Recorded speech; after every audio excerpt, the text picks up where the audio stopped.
గత 5 ఏళ్ల పాటు కూడా అమరావతి రైతులు ఎలాంటి ఇబ్బందులు ఎదుర్కొన్నారు మహిళలు గాని? ఇబ్బందులు అంటావా? అవి చాలా ఉన్నాయి. అది ఒకటి కాదు, రెండు కాదు. ఒక పిల్లల నుంచి భవిష్యత్తు మనం మన బాబు గారు ఎంత ముందు జాగ్రత్తతో ఆలోచిస్తున్నారంటే చిన్నత్వం చిన్నత్వమే, పెద్దత్వం పెద్దత్వమే. ఆ గౌరవం కూడా తను ఇవ్వలేదు. తను వేసిన ఆలోచన కూడా ఇలువ ఇవ్వలేదు.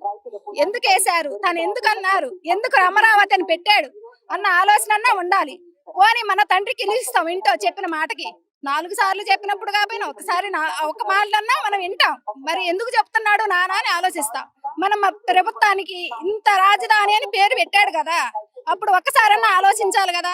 3 ముక్కల ఆట ఆడేశాడు, 3 ముక్కల ఆట ఆడేశాడు. కానీ మళ్ళా అది విఫలం చేశాడు. అదన్నా సఫలం చేశాడా? లేదు. రాజధాని గురించి మాట్లాడాలంటే చాలా ఉంది ఇందులో. ఇప్పుడు మా అన్నగారు పోయారు, మా జగన్ అన్నగారు అంటారు ఏమిచ్చారు? అమ్మఒడి అంటే 15,000 ఇచ్చాడు. తాతఒడి అమ్మఒడి ఇవన్నీ ఏమన్నా ఉపయోగం ఉన్నాయా? 45 ఏళ్ళ వాళ్ళకి పని చేసుకున్నాం చక్కగా. ఎందుకు ఆ డబ్బులు? మనకేం అవసరం లేదు కదా. మన పిల్లల భవిష్యత్తు, ఇప్పుడు మన పిల్లలు చదువుకోవాలంటే ఎక్కడికి వెళ్తున్నారు? లండనో, అమెరికానో, ఆఫ్రికానో ఇవన్నీ వెళ్లాల్సిన అవసరం ఏంటి మనకి? ఇక్కడ కాలేజీలు పెట్టుకోవచ్చు, కంపెనీలు పెట్టుకోవచ్చు, చాలా ఉంటాయి.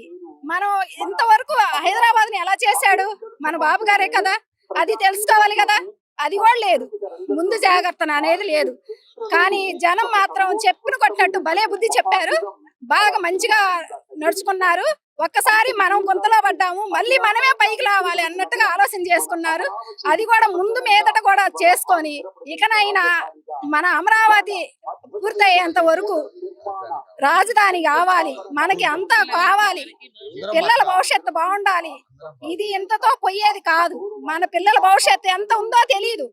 ఇది ఒక తరం కాదు, 2 తరాలు కాదు, ఎంతవరకు వెళ్ళుతో తెలియదు. అది అనే దృష్టిలో పెట్టుకొని అలాంటి మేధస్తులని ముందుకు తీసుకురావాలి మనం. అది ప్రజల హక్కు. అది తెలుసుకొని ఇలాంటి బాబు గారి వాళ్ళ లాంటి వాళ్ళని మనం నడిపించాలి. అయితే